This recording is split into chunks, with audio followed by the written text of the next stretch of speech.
Mekanisme terjadinya penyakit tipoid. Apa itu penyakit tipoid?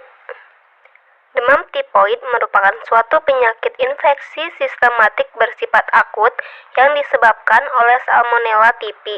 Penyakit ini ditandai oleh panas berkepanjangan dan dapat menular pada orang lain melalui makanan atau air yang terkontaminasi, menurut Huda dan Kusuma 2016.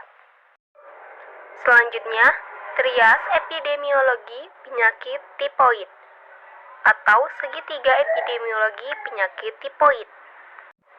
Segitiga epidemiologi terdiri dari host, agent, dan environment. Pada trias epidemiologi penyakit tipoid, pada host itu sendiri yaitu manusia, dan agent itu sendiri yaitu Salmonella typhi, dan yang environment yaitu sanitasi yang kurang baik. Selanjutnya, faktor determinan lingkungan penyebab terjadinya penyakit tipoid. Faktor determinan lingkungan antara lain: pertama, sanitasi lingkungan yang buruk, meliputi sumber air bersih yang tercemar, kondisi lingkungan sekitar rumah maupun di dalam rumah yang kotor. Yang kedua, personal hygiene yang buruk, berupa perilaku tidak bersih dan sehat oleh anggota masyarakat, seperti tidak mencuci tangan sebelum maupun sesudah makan. Yang ketiga, menjadikan sungai sebagai sepiteng rumah tangga. Hal ini dapat mencemari sungai sehingga bakteri Salmonella typhi dapat menyebar di dalam sungai. Yang keempat, mengkonsumsi makanan dalam kondisi mentah akan menyebabkan bakteri Salmonella typhi dengan mudahnya termakan dan masuk ke dalam tubuh manusia. Yang kelima, pasteurisasi susu yang tidak baik. Menggunakan suhu yang tidak sesuai maka dapat memicu berkembangnya bakteri termasuk bakteri Salmonella typhi. Yang keenam, cara pengolahan dan penyajian makanan dan minuman yang tidak baik. Selanjutnya, proses interaksi manusia sehingga mengalami penyakit tipoid. Yang pertama ada 5F yaitu food, finger, vomitus, fly, dan feces.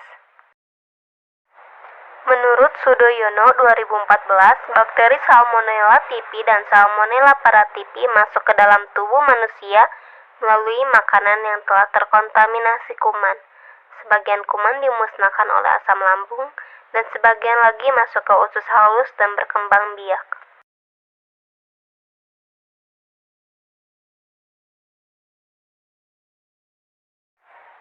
Selanjutnya, upaya dasar kesehatan lingkungan yang dapat diterapkan pada penyakit tipoid. Upaya nyata yang dapat dilakukan untuk mencegah terjadinya demam tipoid meliputi pencegahan primer, sekunder, dan tersier. Pencegahan primer yaitu tetap mempertahankan dan memelihara status kesehatan. Pencegahan sekunder yaitu mendiagnosa secara dini dan mengadakan pengobatan yang cepat dan tepat. Pencegahan tersier yaitu upaya untuk mengurangi keparahan akibat komplikasi. Selanjutnya, peran teori simpul dalam terjadinya penyakit tipoid. Peran teori simpul dalam terjadinya penyakit tipoid yaitu mengetahui pencegahan munculnya atau timbulnya penyakit tipoid yang sama perlu dilakukan dengan cara pengurangan atau pengendalian faktor risiko lingkungan. Selanjutnya, skema kerangka konsep berdasarkan teori simpul. Skema kerangka konsep berdasarkan teori simpul yang digunakan. Simpul 1 yaitu sumber penyakit, yakni Salmonella typhi. Yang kedua, simpul ambien, yaitu makanan dan minuman yang telah tercemar oleh tinja dan tungau dan caplak pada tikus. Simpul 3 yaitu penduduk, yakni sistem kekebalan tubuh, darah, dan usus halus. Simpul 4 yaitu kejadian penyakit, yakni ada akut, subklinik, samar, dan sehat. Selanjutnya, proses patogenesis penyakit tipoid.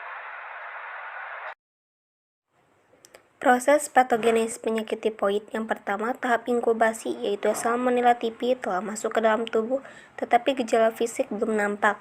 Masa inkubasi tifus antara 10-20 hari. Yang kedua, tahap penyakit dini, yaitu gejala yang paling sering dialami adalah demam. Yang ketiga, tahap penyakit lanjutan, yaitu minggu pertama setelah melewati masa inkubasi 10-14 hari, akan ada gejala demam tinggi 39 derajat Celcius sampai 40 derajat Celcius. Lalu pada minggu kedua, suhu tubuh penderita terus-menerus dalam keadaan tinggi.